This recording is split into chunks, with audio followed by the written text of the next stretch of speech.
when I'm in a Google Meet, I can share what I am seeing on my screen so that others on the call can see that as well. So it might be some presentation or document that I've got open, displaying it to the other meeting attendees. And we do that by pressing this rectangle with an up arrow in it, which if you hover over it, it says present now. So if I click on this, I get three options. I get the chance to share my whole screen, so everything on the screen that is open can be seen.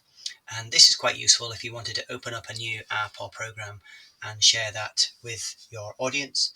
But you do need to bear in mind that they can see everything. So if you've got sensitive information, they could also see that as well.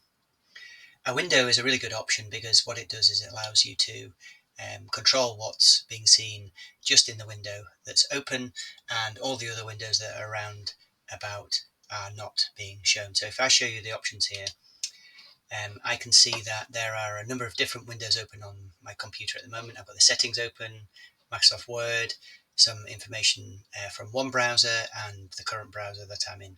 And so I could share, for instance, the Microsoft Word document that's open at the moment with the attendees by just clicking on the Word icon and then clicking on share, and they would see that document. You can also share just a tab from within the current browser window. So if I click on this now, I can see that there are two tabs open. There is the meeting tab, which we're using at the moment, and there's a Google Drive tab open up as well.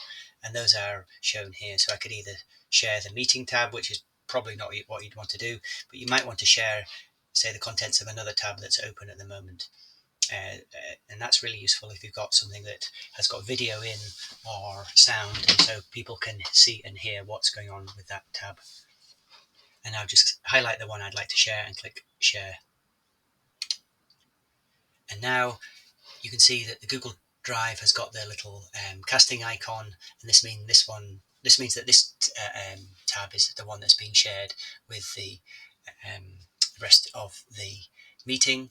If I go to a different tab now, I can choose to share this tab instead. So if I click on this now, you'll notice that the little blue icon has moved to here and has been removed from this tab. And now that means that the meeting attendees are seeing the blue box that's outlined just here. And I can choose to stop sharing at this stage by clicking on stop sharing here, or I can go back to here and click on the arrow and stop sharing down here. And then there's a final way on your screen. Sometimes you get this little shortcut at the bottom as well where you can stay stop sharing as well. So I'm just going to say stop presenting just here, and that shows you how to share contents of your screen to other people who are in your meeting.